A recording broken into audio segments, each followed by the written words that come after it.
la la la. Now I sound like the Smurfs.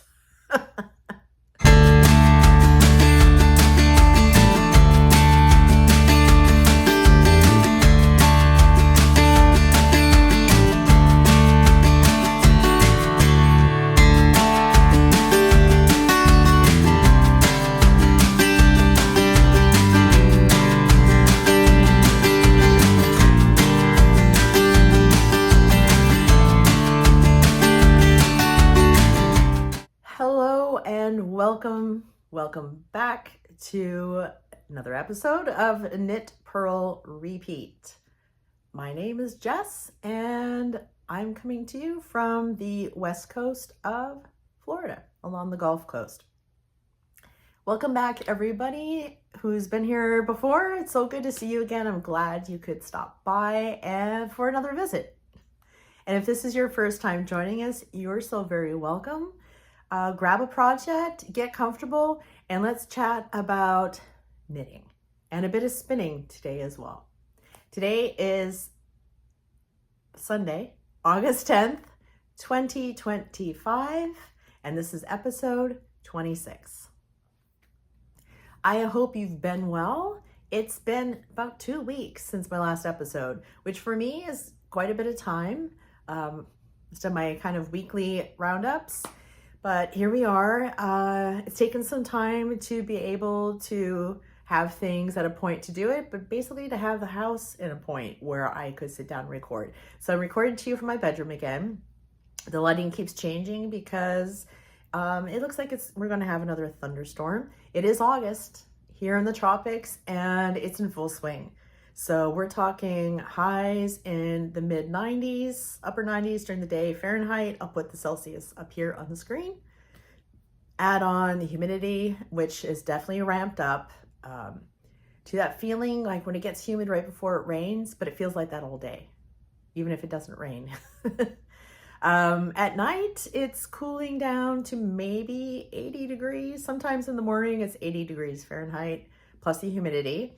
So I've been trying to do my aerobic style cardiovascular activity in the swimming pool because I don't want to fight off mosquitoes and it just feels disgusting to be outside. It's just drippy. So anyway, I do have water in my right ear, by the way, so from my morning in the pool. So if I make an extra face when I bend over, that's why. Just so you know what my extra weird faces are for today.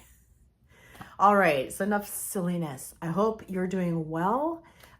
If you have kids that are going back to school or have already started school, I'm there with you. Hang in there. Hopefully you have your crafts all planned out. Grab some multiple things that you can work on or that one thing that gives you the therapy you need because there's the different kind of stress, right, that comes with having kids in school. It's nice to have them out of the house, but then there's all those other things that come with school that can be a bit stressful. My go back to high school on Monday, so tomorrow. So they're going to be up early, like 6 a.m., out the door, see how that goes. So I'll be back to my afternoon pickup because neither of them is driving at the moment. One is old enough to have their license, but hasn't bothered to do it, which is fine with me. And the other one will be 15 this month. So he's already on track prepping to get that permit, get out there driving. But the way people drive here in Florida, I would rather that I drove them and they weren't driving. But it's fine. What that means is I just have to plan my car knitting while I wait to pick them up after school. That's a lot of weird waffle. I'm going back to work officially Thursday. My contract resumes. It's all meetings. So I have a lot of work to do this week beforehand, unpaid work, but there it is, right? That's it when you teach. So I've had a lot of summer brain, I think coupled with the perimenopause brain. I mean, perimenopause, it's been like 11 years, but the fogginess has got worse over the last few years. So that will come up in some of why I'm not showing you some of my whips because they're not working. They're not in progress. They're just hanging out. They're hanging out on vacation, just like I am somewhat. Anyway, should we just get on with it? If you're still here, you're saying, come on, woman, let's talk about yarny things. Okay, so General normal kind of plan. I do actually have a couple finished objects for you today. I'll talk about some whips and then a little bit of future plans kind of wrapped up in there. So anyway, let me show you what I have. The first item is a test knit that I did for DearPru for the bold beanie hat pattern. So a test call went out from DearPru from DearPruKnits. At the same time, I was looking through hat patterns and figuring out what kind of hats I want to make for the fall, for when I go to wool festivals, in case I need a hat. I don't wear a lot of hats, but sometimes you need a hat, right? When I travel, I tend to travel with only one hat, which can be dangerous because, of course, hats can get lost just as easily as those socks. But, you know, you can always buy more wool and knit another one, right? So anyway, I was looking for hat patterns and I saw that and I thought, oh great, sure, I'll test knit that, because why not? So it's a very basic beanie pattern that is meant for you then to play with. What I liked about it primarily is that you can wear it slouchy or with the folded brim, and the brim is really long. It's about 5 inches, I think, in length, 5.5 inches in length. Let me show you the yarn I used before I show it to you, maybe? I don't know. Anyway, it's meant to be used with something that's more like a heavy fingering sport weight yarn. But of course, you make it work for whatever you like. It is only one size. So I will say that about it. So you can play with it, but if you want to change the size, you'll have to figure that out yourself. Now, most of it that goes around your head is ribbed, so that's going to accommodate a lot of different sizes, so that might work for you. But then it's how long you do the crown for the slouchy bit. Could be, somebody has a smaller head, there could be way too much fabric there, or if their head's really large, there's not enough fabric. So I used, let me show you this here, from Circus Tonic Handmade is their Homeward Bound sock set. Can't tell, I think that's coming in for you there. I'm wearing new contact lenses that are multifocal. So I was hoping I'd be able to see what I'm actually showing you on the screen as well as what's close up. We'll see. So it is merino nylon blend 80/20. And so I use the colorway Robe, which is this blue color. Very nice blue. And this is the coordinating mini, a sort of gray beigey oatmeal color. So it comes in, so I had 99 grams. It says 130 grams. I actually had 99 of this and 31 of this. So it's still 130 grams. And it's listed as sport, but I would put it, yeah, it's definitely that sport, heavy fingering. I wouldn't really put it on a light DK, but maybe it could fit in that category. It's super soft, very nice, 80% Australian merino wool and with nylon. And so what I did was I wanted to use those two and just do stripes or color blocking. I was trying to figure out what I wanted to do with this one. But if I did stripes, I didn't want the stripes. I was going to start the stripes in here. I had a different plan. But then I thought, oh, when you fold the brim, because it's a 2x1 knit brim, right? You get this look on the inside. You would have in these purl sections, you would see that, right? The knits wouldn't look, didn't think would look very nice. So I decided to start the stripes, striping in or fading in, I guess grading in the contrast color after I finished the ribbing. And I wish I had really actually done one more round of the blue before I started this contrast color, but anyway. The pattern I used to do it is I just decided, okay, I'm gonna do the reverse for each of the colors. So I would do 1 round of the light color, 2 rounds, 3 rounds, 4 rounds, 5 rounds, and then finish the crown in that contrast color while decreasing out the blue with 5, 4, 3, 2, 1 rounds. So just doing the exact opposite in order to get that height so that the whole beanie is supposed to be about 12 inches tall, and it does work out that way. And there's the decreases at the top. And you can see you get this little bit almost of striping in there from the different tones within the yarns. But I think that's really, it looks really good. And so if I don't wear this, then I know that whoever I give it to, particular people really like to wear folded brims. So that's also why for me, I would have worn it more as a beanie, slouchy beanie, but to wear it this way, then they won't have any of those blips on the inside. I could have started it back here somewhere, but anyway, this is how it worked out. So I'm not sure when the pattern is coming out, but it's not a secret test knit, and Prue did want us to share it on social media, so here you go. But there we go again. So again, it's the Bold Beanie, a pattern by DearPruKnits. And you can see my information for this pattern in my Ravelry project page, which I'll have linked below with all the other projects I talk about and my contact information. Okay, so that's that pattern. Oh, if you're looking to try out some Circus Tonic Handmade in the same sock base, I purchased this from the Woolly Thistle yarn shop located in Lebanon, New Hampshire. They have an online web store, that's their main presence, and now also a shop in New Hampshire. These were colors that I believe were dyed up specifically for the Woolly Thistle, and they have a wide range of sets. This one is called Knit.Purl.Repeat, so they're all named after places in Australia.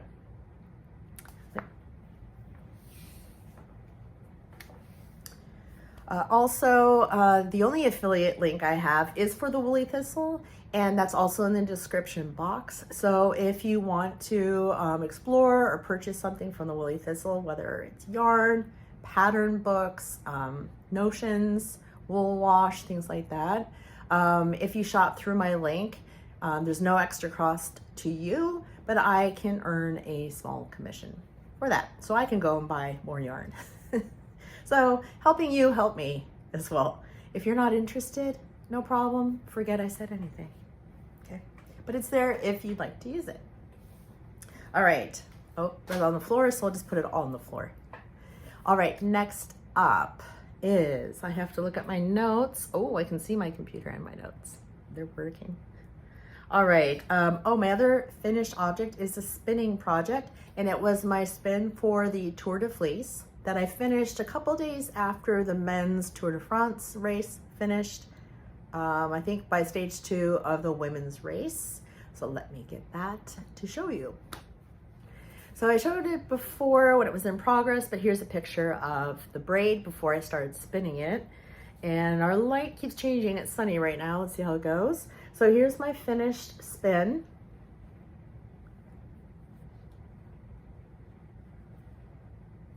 So I spun it purposely as a single ply to be used in a shawl or something later on. I had some difficulties spinning it. I chose to spin it on the fold.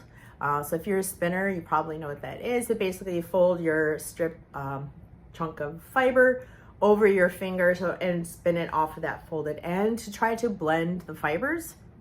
So I hadn't done that before, and I heard that was a good way to do it, especially when you have a blend. And I know working with something with silk in the past, sometimes those silk fibers get sort of concentrated in one strand instead of being blended throughout. So I wanted to try that out. I think with this one I could have avoided that, but anyway, it also blended the colors a bit more, even though I took out sections that weren't really any longer than maybe 4 to 5 inches to work with. But I also had a lot of trouble sometimes spinning really fine, some cases like thread, and I would just cut that section out and rejoin the yarn in. But then I have these large chunks, right? They're really thick bits, so I wasn't going for thick and thin to the extreme, but anyway.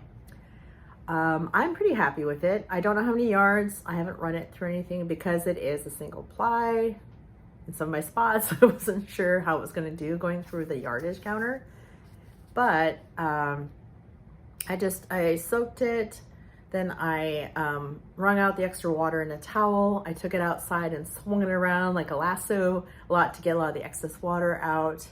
And then I whacked it on the counter over and over and over again to get it to kind of full up. And I think it's done pretty well.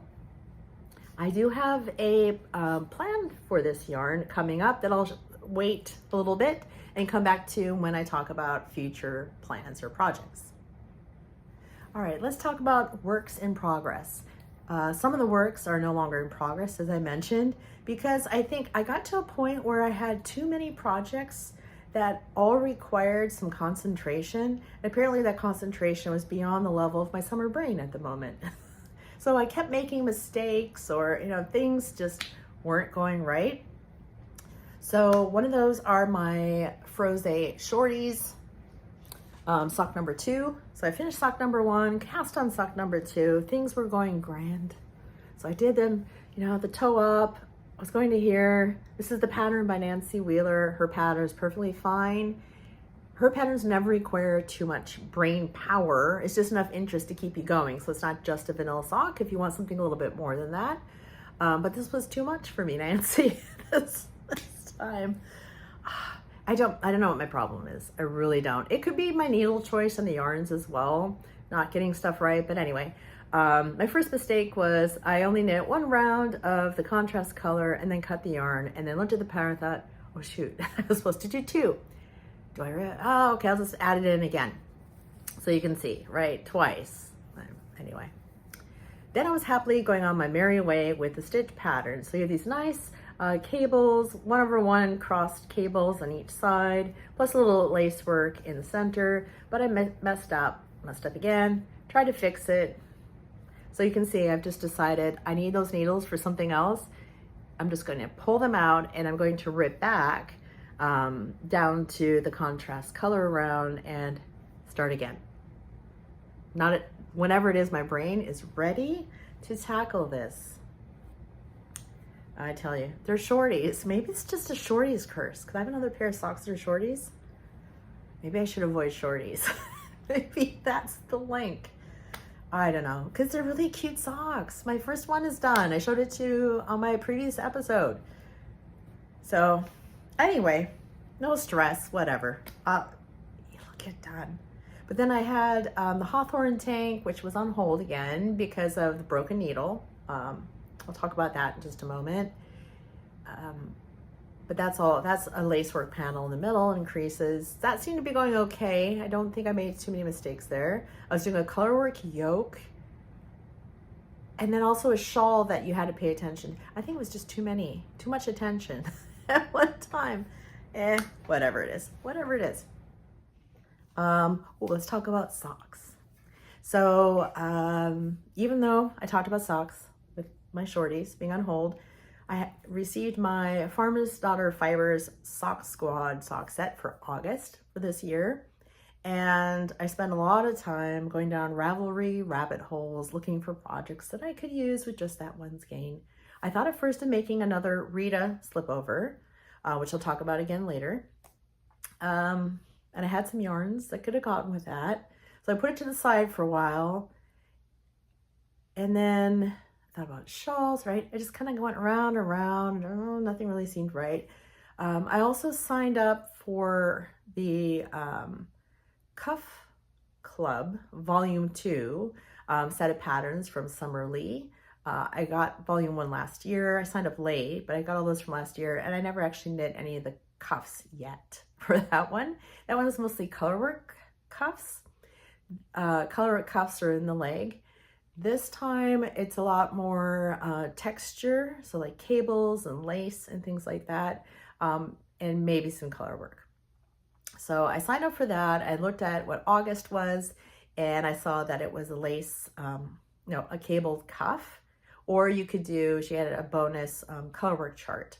So if you're not familiar with the clubs, you get a base pattern. So that's your sort of vanilla sock pattern, top down, cuff down with a heel flap and gusset construction.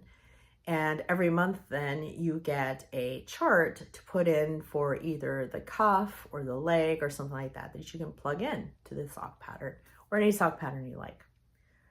So this is this month's colorway.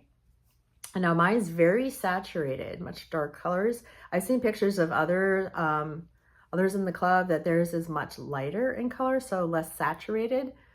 This is the coordinating mini, so I guess they're coming out pretty well. So I would call this sort of an apricot color, peachy apricot, very bright.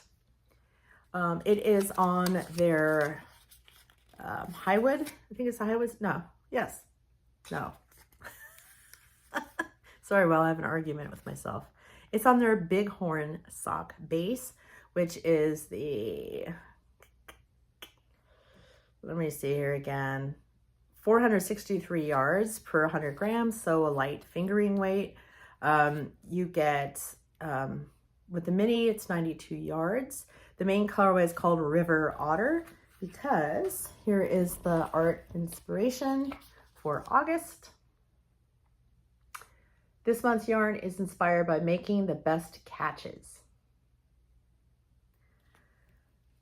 So after reading a bit more of what Summer Lee had said about the Cuff Club this month, because I didn't really read it, obviously, when I purchased it, I just bought it, is that she said something to the effect, now this is not a quote, and I might be getting this a little wrong, she hasn't used variegated yarns because she does a lot of color work. So she plays with a lot of speckled yarns and solid colors if you look at any of her previous patterns. But this time she decided, hey, let's use some variegated yarns and then use the cuff to do the texture color work there in it and keep everything else in a solid color to offset that and that can play well together. That's the gist I got from what she said. If that's not what you meant, Summer, I apologize. But that's my interpretation. So I decided I'm going to do the cuff. So I did. So I cast that on and I loved it. And I love this yarn. I love this color. I cast on the 72 stitch size and I worked the cuff per pattern, per the instructions, the number of repeats it has you do. I think it's only 4 rows again, repeated like 5 times. And then I started on the leg. So that's how they're working out together. That's more accurate probably back here for you. So I've been working on them two in tandem. So I have another set of needles, the ones I took out of the shorty sock that the other one is worked on. And they're both at the same point, which is I've just finished the heels and I'm now on the foot. So I think I might actually move the other sock onto my long Chalgu needle and do them 2 at a time to finish the foot, just so I don't have to count. But I've got to the point now where I went from all those projects that I had to concentrate to now projects where everything is at the moment is just stockinette in the round. Yeah, 3 projects at the moment. 4, no 3 at the moment. It's not a bad thing. There will be 4 soon. But anyway, so I'm really enjoying these. So there they are. I've done a little different. I've done my little mini gusset again and a shadow wrap heel. I'll talk a bit more about these, I think, when they're finished. Okay, my latest cast on and work in progress. I have another sweater, but it's at a stage where I'm working both sleeves in tandem on one needle. So I'm going to hold off showing that one to you. It is in my Ravelry project page, but I'm not going to talk about it until I'm done, I think, because I just have to finish the sleeve and do some color work, and then the whole thing is finished. But in the meantime, what I was trying not to cast on and trying to finish that other sweater is that my yarn set arrived. So I had ordered a fade set from a indie yarn dyer, Yoshi and Lucy, and I had plans for quite some time to cast on the So Faded by Andrea Mowry. So it arrived and I thought, well, we'll just swatch, right? I'll line it up and we'll swatch. But the colors, I just love the colors so much that after I swatched, I thought, I can do both. That one's kind of sport weight. This is fingering. They're different sweaters. Let's go. So let me show you those colors. All right, let me try to hold these for you. Nope. There we go. Here we go. These are the colors that I'm using. So I started with this one. Here's the yarn label. This is on the Enos base, which is 100% superwash merino. Now it does say that it's 490 yards per 100 grams as the 3-ply fingering. And from the sound of that, you think, oh, that sounds more like it's lace weight. But it is actually a nice light fingering weight. It's very light and soft. So I think it might be one of those where it's just, you get a lot of yardage for that weight.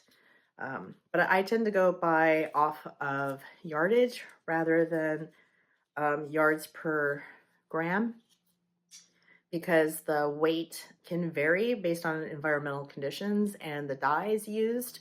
So I think it's safer to go by the yardage as well. But I think for this pattern, it's suggested to use 5 colors. You could use fewer colors in there and just fade them less often, or use more colors and fade them more often. So it's your sweater. You could do it however you like. It is suggested that you don't, if you really want to fade, not to use colors with high contrast next to each other. This is my first actual fade set and pattern, which is why I bought a set, because I wanted them to actually look faded. Sometimes when I look at what dyers will say is a fade set, to me it's more of a gradient than a fade. But anyway, I love this one. I was hoping the space would work, that it wasn't too light, and it comes out great. I'm knitting size 4, just even though it's supposed to have 0 ease, I think. I know I might be knitting slightly tighter. I think my gauge was off by maybe half a stitch. So I thought, well, if I knit the next size up and I am tighter, I won't get 0 ease. I'll get maybe 1 or 2 inches, which I prefer anyway in a sweater, but right, we'll see what we get at the end.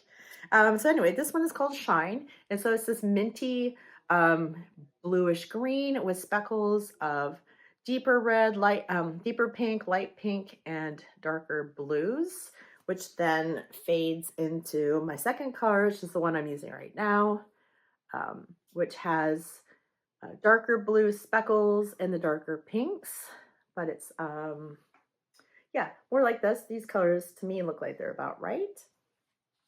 This is called Under the Sea.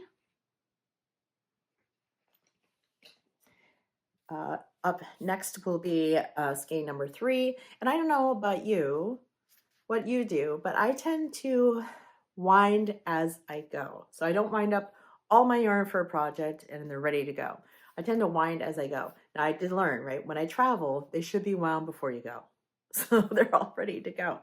But I don't like the idea of having wound up all this yarn and then it just turns out that things aren't going well, or you change your mind and now you have all this yarn to wind back up again. Because I don't like to leave them sitting around in cakes for too long under that tension of being wound up. I don't know. I just like, and they look neat to sit like this. Anyway, just wondering what you do. Let me know if you want. Share with me what your general plan is if you have one. So this is the third one I'm going to use.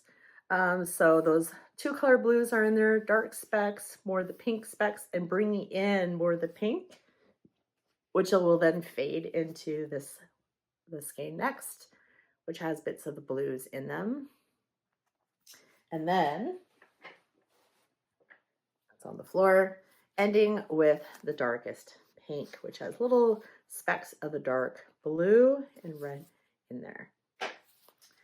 So here's what I have so far. I have finished, just finished separating the sleeves, and I'm now just working and stocking it on the body.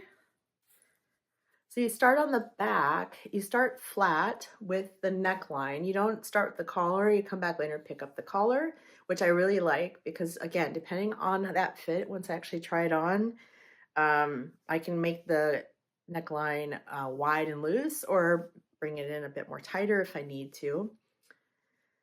You work flat across the back, and you do the sleeve, or the shoulder, really the shoulder here, in garter, which is really nice when you're working flat because you're just knitting every row there, increasing for the front, increasing for the raglan lines, for the sleeve and the body, till eventually you come to the point where you cast on some stitches, join in the round, and then you're working in the round. And then you continue working the garter, but now you're doing it in the round. So yes, every other round you have to purl. What's nice about it is that on the rounds that you're increasing, you're not doing the purls, you're knitting. And then when you're just knitting, instead of doing any, when you're not working any increases, then you purl. So you only have one thing to kind of keep track of on each round. So that works great for me right now. Seeing that my track record hasn't been so great. So I chose to do these. A lot of people have omitted doing garter and they just knit this in stockinette. It says a lot throughout the pattern. This is your sweater. Do it how you like it. Fading in. So fading in the colors in the pattern. Andrea gives an example that she did just every one round of the new color, one round of the old, one of the new, one of the old, so on for several rows, and then just worked in the next color. I did 1 and 1, and then I started doing like 2, 1, 2, 2. It's kind of trying to break it up. I still just did it like over 10 rows. I could do it longer, but I like the shorter transition in there. That way for the total length, I'll get to use all 5 colors. Andrea does give you a formula to follow to work out based on your finished length and how many colors you're using and how many color changes, how long to knit for before you start to fade in the 2 colors.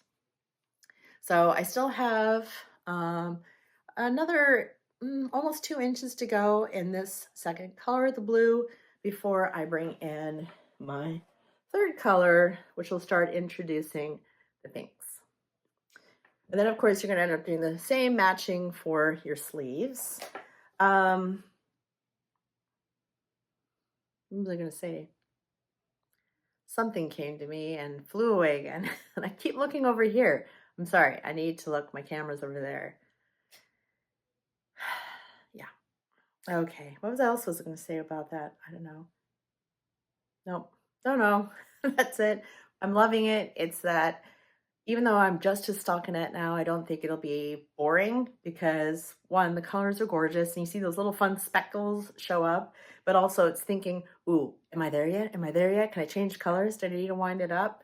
So I like having that break too, where I get to stop, put it down, go wind up that next color away. It gives me a break, gives my hands a break, and I get away from that round around stockinette. I don't mind stockinette in the round. But if every project is stockinette in the round, I'm going to get bored if there's not something interesting going on. So that is a new cast on and work in progress that hopefully will be done before the fall really arrives here. Okay, what else do I have? Okay, so let's look at, sliding off my chair, let's look at what's next in my queue. So let me actually go to my queue in Ravelry to take a look.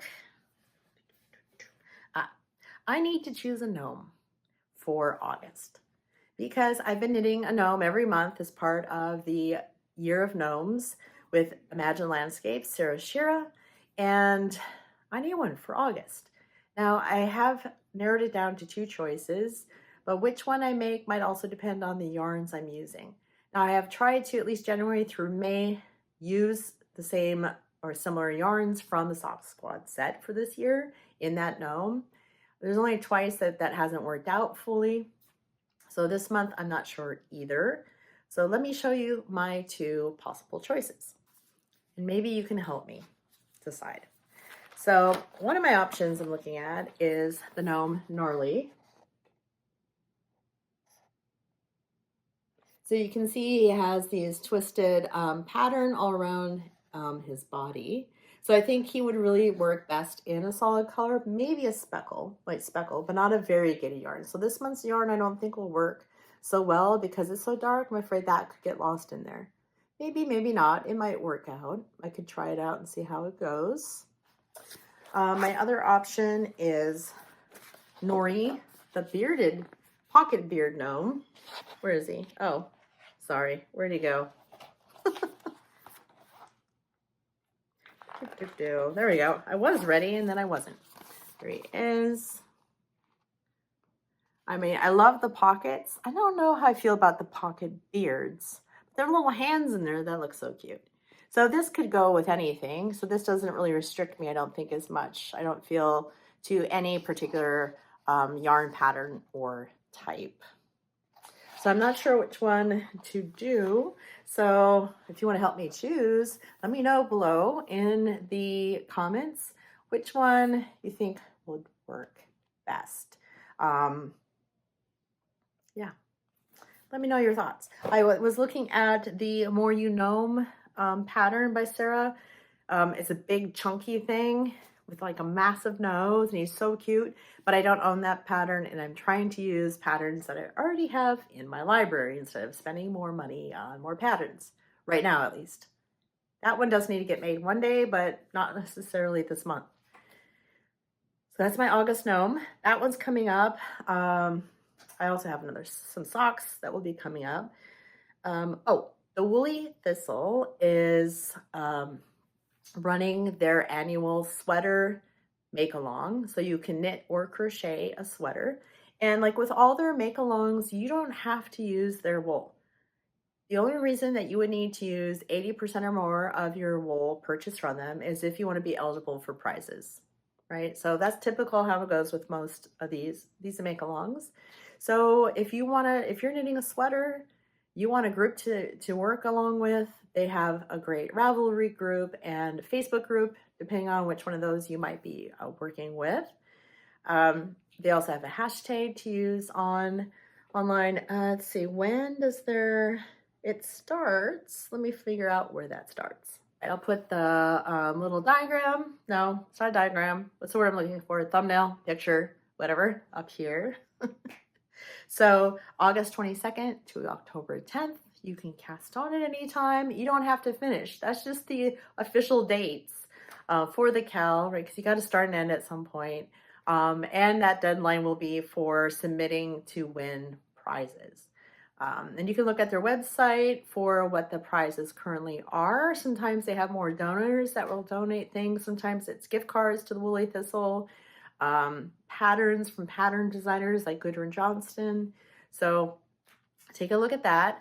I am going to be making either, because I can't decide, the Vanilla Fluff Sweater, which is a pattern by Corinne Tomlinson, who is the owner of the Woolly Thistle, or I'm going to be making another Wilfrida. Both of these use a fingering weight yarn held with a mohair or an alpaca lace weight fluff yarn. I've made the Wilfrida before, so I was originally thinking I would make that, but the colors I was looking for weren't available. I have ordered some just to try out to see if I like the combos for the colors. And I am leaning towards the Vanilla Fluff, although I don't own that pattern yet. I really like the detail on the neckline and just that classic raglan shape to it. If you are new to knitting sweaters and you would like some kind of guidance and help with knitting your first sweater, the Woolly Thistle does have a course for knitting the vanilla sweater. So it's the one without the fluff, or the version with the fluff could be added in. So that's also available. You can get a kit, everything all in one. But even if you're knitting a sweater for the first time and you don't want to knit that one, you make whatever one you like. I would suggest joining in either with the Facebook group or the Ravelry group, because there's so many people in there that will help you out. It doesn't matter if you're knitting with wool that you purchased from the Woolly Thistle. It doesn't matter what fiber you're using. If you're a crocheter, come along as well. It doesn't matter if you knit or crochet. Just make a sweater with us all. So that one is coming up. I have chosen a sort of rusty red and a rusty orangish red, I'm not really sure, colorway to be held together. So hopefully they look well together, or they're going to have to do a little pivoting. We'll see what happens. So I'll have to decide which one of those I'm going to make with these yarns. I have some hats and some shawls also, but I'm going to skip those for right now. That's kind of talking about future plans.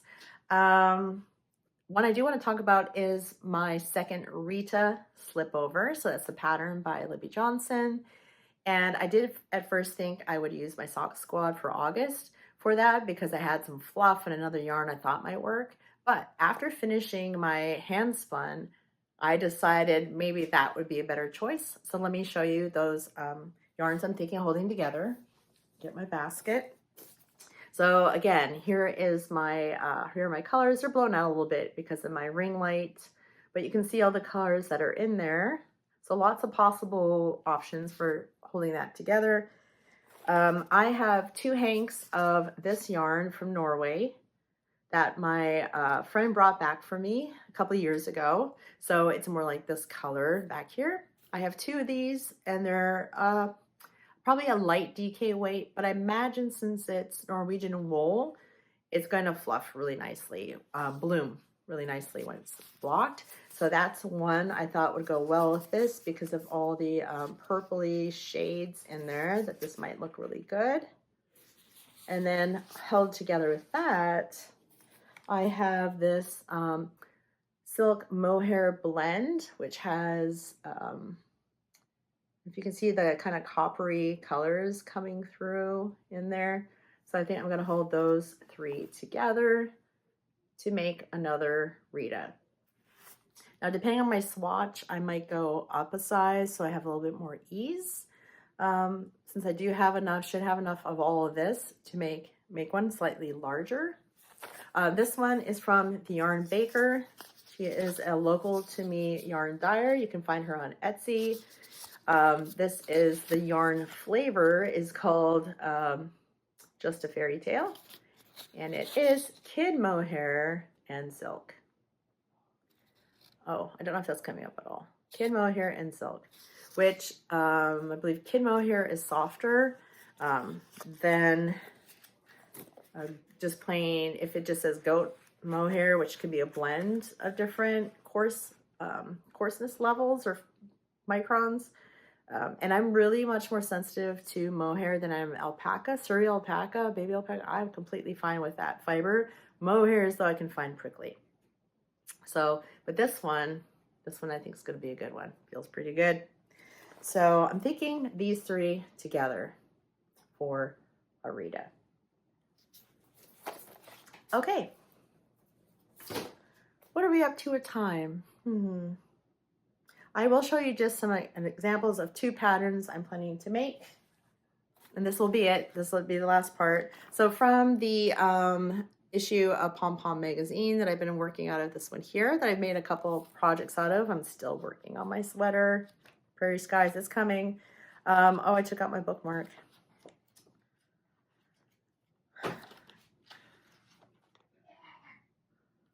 Is this pattern Yearling by Lindsay Fowler.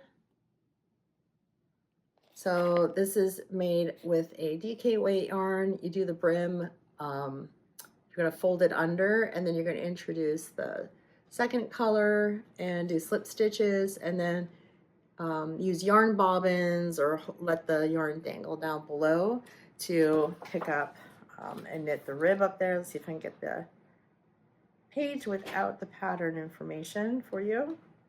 There we go. You can see that closer.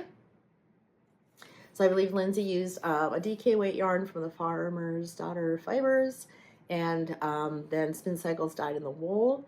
I'm planning on using probably some of my hand spun. So this is from one of the other Tour Fleece. This was the leftover that I just spun as a 2-ply. So it comes out really intense, some of these colors together. So I thought because it's dark, I'd probably make a light color like that. So I do have from Blue Pepper Farm a wool and alpaca blend here that I could use as the main hat color, and then use this in the brim and above. I think that could be really pretty together. I just always wonder though, light skin, I mean I'm tan right now, light skin, light hair, light hats. I don't know, but that's an idea. I guess I can gift it, right? I could do a hat. I don't mind gifting hats because I don't tend to wear them much, but I like to knit them. And I'm sorry, I realize I keep looking over to the sides to my camera. I'm sorry. I'm sorry. That's one. And then my last one I'll show you is another Lindsay Fowler pattern, which I didn't really think about, from her book, Salt and Timber, which came out a couple years ago, is the Salt and Timber shawl. Let me show you a couple closer pictures of it. See if this one's better. Maybe that one. So there's some patterning here that makes it look a bit like mountain ranges, and then you get into the trees. They have the ribbing at the bottom, and then occasionally these wisps of long tassels. I'm thinking I'm probably going to omit those tassels, or I would put shorter ones along here, but I think I'm just going to not include them. And I'm going to make this in, sorry, this yarn that I bought from Skeins Yarn Shop in New Zealand. It's their 100% merino and the color kiwi. It is color number 601. So it's like a natural oatmeal heathered color. It's a fingering weight, 100% New Zealand merino. So the reason I'm talking about them now is because these are things I would like to have for the fall. If the weather is going to be cooler, then I want to have a shawl that will go with all the things that I plan to take with me to Rhinebeck in October. I finally took out the sweaters and thought, okay, what might I bring? And so I threw out all the things I might bring, and I saw there were two camps of the blues, like kind of cool blues and greens, and then I had the warmer earth tone colors. And so I wanted something that would kind of fit either of those categories. I do have this shawl, which is the Forest Path Hap, which has these increasing size of the seed stitch rows, ending with this tree motif, seed stitch panel, and this really cute picot bind off. I knit this as part of the Woolly Thistles shawl knit along a couple years ago. This is in Rama Fennel. I don't know what color. I'll put it up here on the screen. It's definitely a very kind of crunchy wool. I wouldn't call it scratchy. It's like it's not smooth like merino. It's definitely more rough, but it's not an Icelandic yarn. It's one of those wools I think will just get softer and softer. And I find that if I put it on and I just wait like 10 minutes, once my skin gets warm and the yarn warms up, I don't even notice. I don't feel anything. And I feel that way about Tuku wool as well, Finnish wool. When I first put my sweatshirt on, I think, oh, my sister, oh, it kind of feels a bit scratchy. And then in about 10 minutes, I'm like, what wool? What sweater? I feel good. So I don't know. So I do have this one. And I don't know how you wear, so I don't tend to wear shawls, just like this over the shoulders, right? But I think if you take it and tie it, try not to let you see my shorts because they'll clash. Tie it underneath. Then sometimes I wear it a bit like this, like a shrug around the house, just enough to keep my arms and shoulders warm, right? So it's still doing this, right? But I just tied it back here loosely into like a loose knot. Then it's more like a shrug and I don't get that flopping around thing. And it's just nice and cozy. Anyway, I thought I'd share that with you. But, so that's the triangle shawl as well. But I mean, you can wear them however you like. I don't really need a shawl on today. But there we go. Those are my shawls, my other shawl. There, I've got some wool on for you today. Anyway, looking in the wrong spot again. You think I was new at this. Thanks so much for joining me here today. And again, I hope you had some time to work on your project. And good luck with school, getting back to school, your end of summer, your end of winter, whatever it might be. And until I see you next time, take care. Bye.